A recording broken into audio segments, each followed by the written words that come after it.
The Maternal Thread by C.J. Van Pletsen, The Cross, and the Key.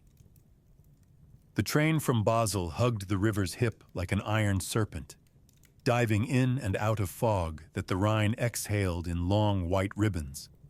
Terraces of vines clung to the slopes in disciplined rows, geometry pinned to hillsides older than crowns.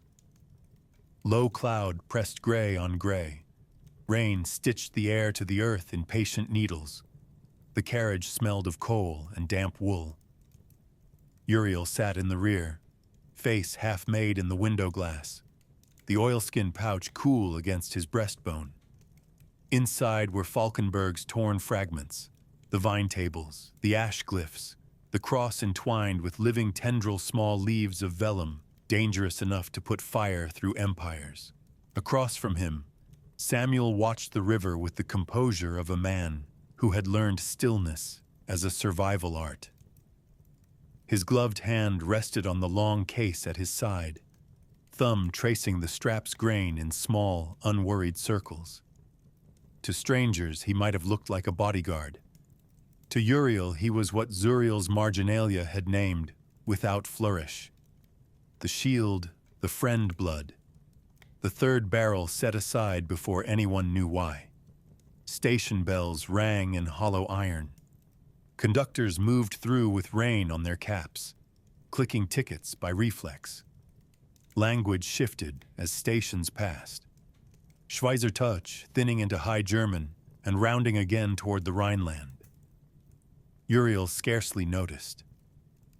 His thoughts ran darker circuits. Renard gone under Bucharest ice, the Securitate calling it accident.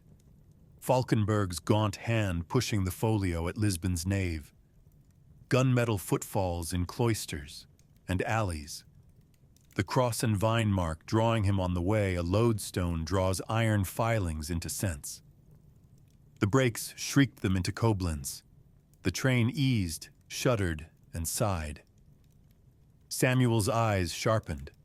A flagstop lay north, a platform more moss than stone. Lamplight blurred to halos by river mist. When the locomotive settled, Uri'el stepped down into the damp. A man in a black wool overcoat waited with the stillness of carved granite. His silver hair was tied at the nape. The pin on his lapel was only an iron cross plain, unadorned, but heavier for its simplicity. "Brother Falkenberg says you carry what was lost," the man said in clear French. "Your name?" Uri'el asked. "I am Rittermeister Klaus von Hartmann." He did not extend a hand. He turned instead and gestured to the dark trees beyond the station. "We should not linger." Samuel scanned the empty platform twice, patient and unsentimental. Only when the second sweep finished did he give Uri'el the fractional nod that meant proceed. Together they left the rails to the mist and went into the woods. The path climbed through wet leaves and root-latticed clay. Ravens clattered overhead, black flecks shaken loose from the cloud. Nearly an hour brought them to thinning trees and an opening of stone. The fortress rose through shifting fog, less as ruin than as scar. Walls buckled by time, battlements crumbled to teeth. Ivy spilled over it in black veins. A chapel anchored the keep like a heart that refused to learn ruin. Over its entrance, carved deep into the keystone arch, stood a cross. Not one cross, two sharing a single stem. The right arm cut in obsidian line, the black cross of the Arba-corrupted branch that had learned to mistake possession for guardianship. The left arm chalk pale the salt cross, the old Abra line that remembered vows as thresholds, not thrones. The two branches, carved from one stone, worn by different weathers. Von Hartmann stopped beneath them, face unreadable. "We inherited more than a banner," he said softly. "The order learned to speak with both tongues. That was our brilliance and our rot." Inside, candlelight fought the damp and steadied the ruin into a room. Relics lay arrayed on a table, a chalice worked with vines, fragments of limestone with the ghost of a cross scratched into them by a hand in a hurry, a seal bearing Acre's mark. History breathed as metal and dust. We called ourselves warriors of Christ, von Hartmann said, his voice narrowed to reverence edged with chastening. But before we learned to hold cities, we were told to guard a garden, Hebron, Kiriath Arba. The first Grand Masters split not only over land but over aim. One branch followed Arba, the black arm that sought to possess the vine. The other remembered Abra, the salt arm that vowed to tend it.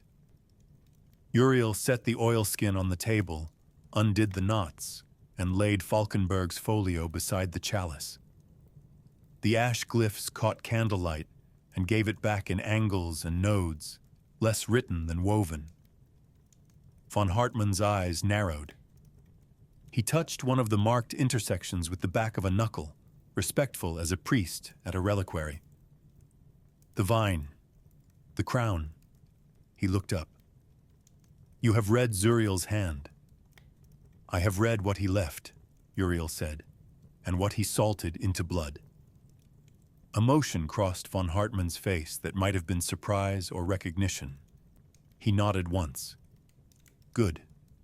The Brotherhood of Ash asked me to keep this house in trust until the one who remembers arrived.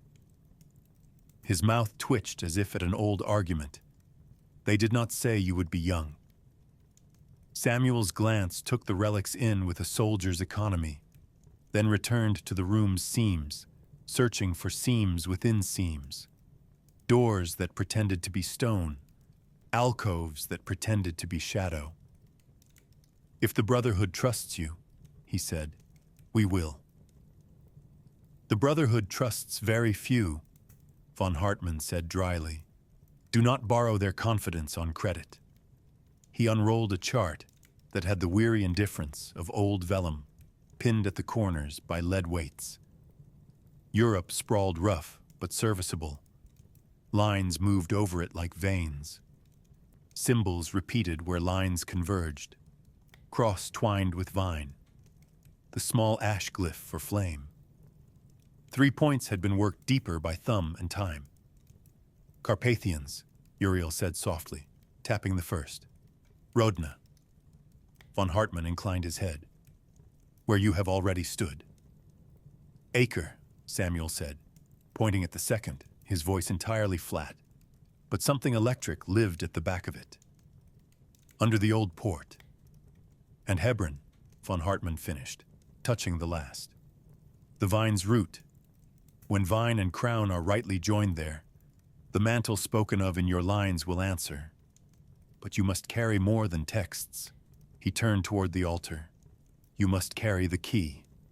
He took a lantern and led them through a narrow passage where rain threaded down the stone like thin strings. The air cooled. The mortar smelled of salt. They came into a crypt, small and stone-sure. A chest sat against the far wall, iron-bound, its face carved with the same double-armed cross from the chapel arch. 2 keyholes sat where the arms met. One blackened, one pale. Von Hartmann lit a second candle and set it on the lid. My great-grandfather opened this once, he said. He closed it before men in uniforms could ask him why. The Black Cross took what it could carry and mislaid it under wars. The Salt Cross hid what it did not trust men to ask for. Your grandfather, Zuriel, argued for a third way, hide in plain work, and prepare sons. He drew a small bundle from inside his coat and unwrapped 2 keys. One iron dark as old blood, one pewter bright as weathered coin. He slid them into the twin mouths and turned them together, slow and level. The chest exhaled a smell of cedar and old fabric. Inside lay cloth stiff with age, a small iron flagon stoppered with wax, and a narrow object wrapped in oiled linen. Von Hartmann lifted the linen. The thing inside was not gold, not jeweled. It was iron and bronze married with a cooper's humility. A cruciform ward whose arms were braided with vine, its center socketed for a peg. "The key of the vine," he said, "forged when the order still remembered itself. It turns 3 locks men can no longer see because the doors they belong to learn to pretend to be walls." Uri'el reached toward it and stopped with his hand hovering, a fraction shy of contact. Motion quickened behind his eyes, not memory he had read, but memory that moved like a current from a deeper aquifer. He saw a stone threshold sun-warmed under a Judean sky. He smelled dust with olive in it. He heard a hammer sound 3 times against a bronze pin, and below it, a gate breathed like a thing that had lungs. His hand closed on air. His chest moved once, tight. Samuel's gaze flickered. "Blood remembering?" "Probably," Uri'el said. The word landed like a shard. Zuriel always said the body keeps what paper cannot. "Good," von Hartmann murmured. "The stone answers to 2 things, right key, right keeper." He set the ward back in its cradle and nodded to a shallow basin worked into the chest's right side. "Before I open the rest, we keep the old rule." "What rule?" Samuel asked. "The witness rule," von Hartmann said. "The order learned the hard way. Oaths given to banners can be turned by banners. Oaths given to work are harder to twist. We seal with salt and vine in the mouth, not on the tongue." He unstoppered the flagon and poured a sting of wine into 3 small iron cups, dropping a pinch of salt into each. "Salt for Abra," he said. "Vine for the garden. No blade, no threat. Speak, drink, and be what you say." He handed a cup to Uri'el, one to Samuel, and kept one. The wine smelled of iron and earth. "I am Klaus von Hartmann," he said, voice steady. "I remember the first vow and the second fall. I will keep the threshold until those who are named keep it better. If I falter, may salt forget me." He drank and did not wince. He lifted his chin slightly to Uri'el. Uri'el took the cup. The salt hit the back of his throat. Small white violets softened by grape. "I am Ambro Uri'el Smit," he said. "I am the one who remembers because blood demanded it. I will carry the key to the place that calls it, and I will not confuse power with purpose. If I falter, may Vine refuse my hand." He drank. The wine went down like fire taught to behave. Samuel held his cup and did not speak until the wind outside the crypt made a low vowel along the stone that sounded like listening. "I am Samuel Mokoena," he said. "Tiro's grandson, the shield that others named before I agreed. I will stand between my brother and every blade that thinks prophecy is an open vein. If I falter, may the door close behind me and not on him." He drank. He did not blink. "Good," von Hartmann said simply, as if the room had just been rightly measured. "Now we open what was left only for this." He lifted the rest of the chest's contents. A leather wallet stamped with a salt cross, and a lion, a roll of pale vellum stitched with copper thread, a small iron compass whose needle did not care for north. The vellum unfurled. The room narrowed itself to the lines. Not maps, not only maps, a geometry of crossings, crusader seals annotated with ash glyphs, margins from sermons with vine crowns sketched by bored monks who should have been listening, a portolan of the Levant where the coast wore small marks like healed wounds. At 3 points, the ink had been pressed into the skin with such insistence that it had raised it. Carpathians, Acre, Hebron. Falkenberg kept a poor copy, von Hartmann said. This is what he was trying to cite without seeing. The 3-fold pattern is the old instruction. Find the vine where the crown bends the earth. Take cross to vine and do not add iron to it. The Black Cross read that as command to own. The Salt Cross read it as command to serve. We lost a century arguing and bled the next 5 for it. Uri'el laid Falkenberg's folio beside the vellum and brought the angles together by eye. The nodes married cleanly, the lines harmonized. When Carpathian, Acre, and Hebron were folded into themselves in a certain order, a smaller figure rose at center. Not another place, but another key, a proportional rule to set the iron ward's arms at 3 measures. The key needs 3 bites, Samuel said quietly, as if reading the iron the way other men read weather. 3 rotations at 3 doors. Rodna answered the first bite when we took the rubbing. Acre will answer the second. Hebron the last. Von Hartmann nodded. The vineyard workers say a vine bears best when you cut it where it wants to be cut. Stone is not so different. He took the peculiar compass and set it on the vellum's center. The needle pivoted, not to north, but to the fold where Acre's mark kissed the sea. The order kept lodges under ports of the old world. Acre's undervault still breathes, if you go when the tide admits you. The Black Cross posted watchers. The Salt Cross posted old men with bad hips who pretend not to see. Go before the moon fattens. Carry no banner. Take water shoes that do not squeak. He looked from one to the other and for the first time smiled. It made him younger by a decade. I am told I lack poetry, he added. Forgive me. Logistics are my psalms. Samuel's answering grin was brief and entirely alive. Poetry gets men killed, he said. Psalms keep them dry. Not always, von Hartmann muttered. But sometimes we are allowed a mercy. They worked until the day had used itself up. Candle stubs pooled wax like pale lakes. Rain stitched and unstitched itself at the crypt mouth. Von Hartmann added quietly to the ledger as they spoke. Times, tides, names that could be asked for, and names that must be avoided. At a lull, Uri'el leaned his shoulders against the cool wall and watched the light fidget along the key's iron vine. Memory moved behind his eyes, not as pictures but as weight. He felt Zuriel's hand resting not on a shoulder. His grandfather had never been given to physical consolation, but on a page tapping twice. 3 barrels, the margin said in Zuriel's dry script. 2 for bread, 1 for fire. When the house is missing a voice, the shield is the echo. He heard the old man's half laugh at his own audacity in thinking he could balance fate with inventory.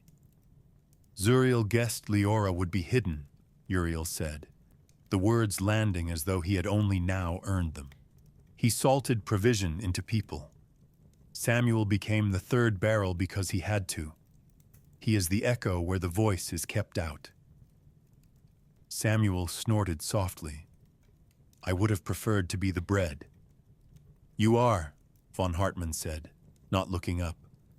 When the blade comes, bread is shield enough if you hold it the right way. The crypt's air warmed half a degree with their quiet. Even the iron seemed to let down its guard. When they climbed back to the chapel, night had leaned fully in. Fog pushed against the stained glass, as if remembering a different shape and trying it on. Von Hartmann closed the inner doors and set the old timber bar. He moved like a man who had barricaded things before and understood the difference between ritual and need. Take the high room, he said.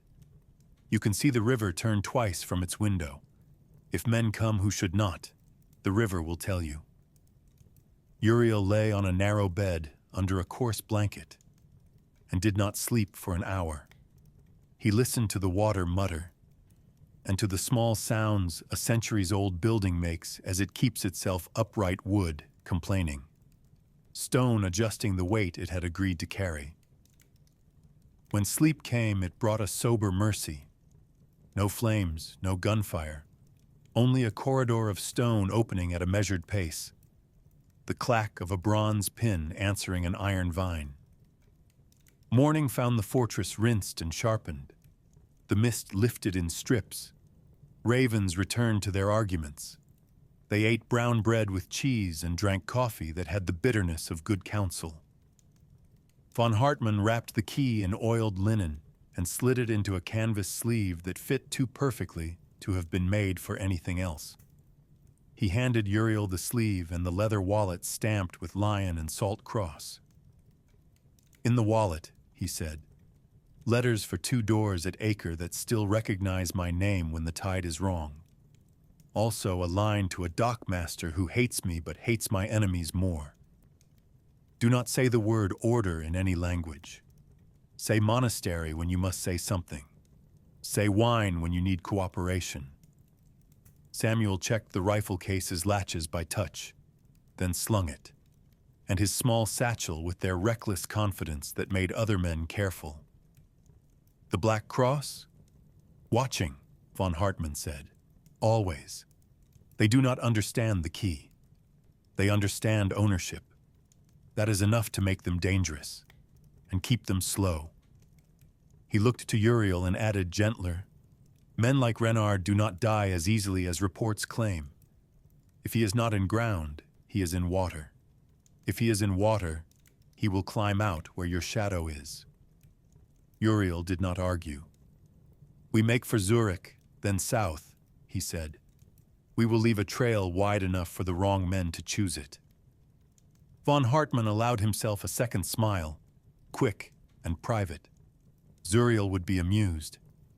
At the threshold, he stopped them and, with no ceremony at all, pressed his palm to Samuel's forearm. "Shield," he said, a title and a benediction. Samuel dipped his head once, not submission, only agreement. "And you," von Hartmann said to Uri'el, his voice flattening the way men's voices do when truth wants a level landing, "are not a crown to be worn. You are a door to be kept. Let the women choose when it opens. Let the vine decide who eats." They left the fortress under a sky trying to remember blue. The footpath slicked them back to the rail. The platform was empty. As they waited for the local, the river uncoiled below and then, as if feeling watched, braided itself into different currents. A heron lifted long and deliberate from the reeds, its wings owning the air without apology. They boarded, and the train took them east, then south, the Rhine at their shoulder like an old, unpersuaded friend. 2 nights later, in a timbered room that had once been a counting house above the old riverfront, a man listened to a report delivered in a voice that sounded like a blade being withdrawn a careful inch from a sheath. "Lisbon failed," the voice said. "The boy is not a boy. He carries what Falkenberg thought he carried, only truer, and he has the shield." The room did not give back echoes. The wood had learned too many names. The man at the table, dark suit, plain tie, the authority of someone who never raised his voice because he had chosen his subordinates for their hearing, lowered the paper he had been pretending to read. His hair was the color of winter wheat hacked short. His eyes were blue that did not belong to a warm country. "Your assessment?" he asked. "The order is split," the voice replied. "Who they call the Salt Cross shelters him. The Black Arm has assets we can hire but not trust." "And Renard?"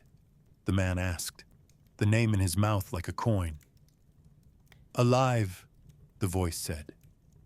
"Not where the Securitate said he drowned. He follows the boy like a hound that thinks it is hunting when in fact it is led." The man at the table rested a fingertip on an old photograph that lay on the blotter sepia faces under sun. Men too young with guns too clean.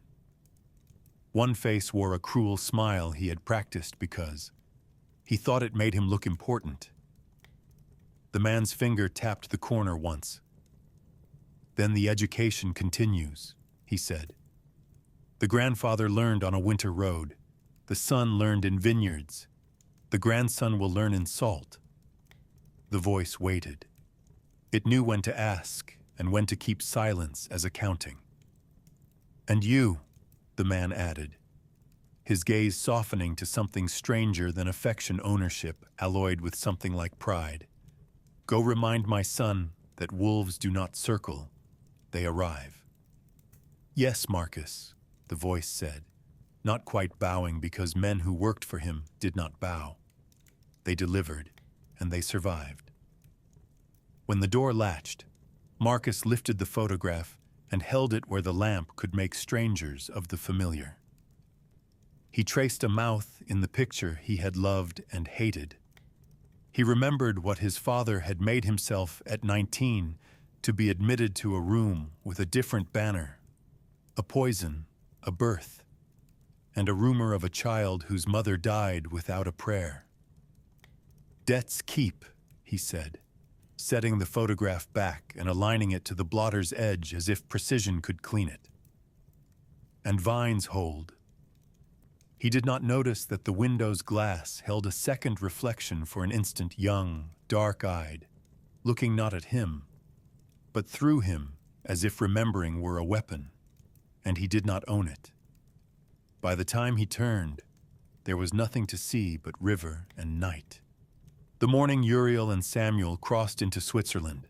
The cloud thinned, and the wind put a salt blade in its mouth. Zurich was efficient where Lisbon had been theatrical. Men in coats practiced anonymity without deception, the way a tradesman practices his trade. They laid a false trail that said Acre too loudly, and one that said Athens in handwriting careful enough to convince a clerk. 2 porters were paid to remember the wrong faces. A third was paid to forget that either of the first had a name. On a quiet bridge where water made only the sound water makes when it is moved by gravity, and not by argument, Samuel leaned his elbows on stone and watched swans turn their arrogance into grace. "You're quieter than usual," he said. "I am thinking about doors," Uri'el said. "How often men call a door a throne because they want to be seen sitting in front of it." Samuel snorted softly. "Lyora would call that a parable, and then kick us both for being slow." His mouth shaped a smile he didn't quite let out. "She would say the door is a woman, Uri. We are furniture." "Furniture can be heavy," Uri'el said. "Which is why we train," Samuel replied, and they both laughed.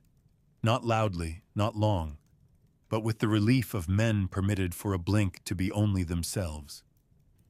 They left before noon under names that would pass inspection once but not twice. The key lay under Uriel's coat, where warmth could not reach it. On the train south, a child asked Samuel if the long case held a violin. Samuel said yes, then pantomimed a bowstroke with ridiculous seriousness until the child's laughter shook every hinge in the carriage. "Third barrel," Uriel murmured, when the child had been pulled back by a harried mother. Samuel raised an eyebrow. "Bread or fire?" "Bread," Uriel said. "Today it is bread." They sat with the Alps beginning to lift into the window and let the miles do their chipping work on dread. Between stations, the oilskin in Uriel's coat seemed to warm by a degree not accounted for by the carriage. He did not take it out. He pressed his palm to the linen and let the iron under it tell him nothing except that it existed. He did not need more words. He had plenty. When the sky turned the color of pewter hammered thin, the train switched from river to coast in their future, and the ache under his breastbone settled into a single sentence he did not speak. "Hebron will not open because I arrive. It will open because I arrive rightly." Outside, the land read itself aloud in farms and small factories and trees that had not learned to be wary. Inside, the 2 men who had been named for their uses watched the world go by, and agreed, in the quiet way men rarely admit, that what they had been given was more than name. The vine waited, The cross watched. The key breathed like a small, patient animal wrapped in cloth. They traveled on,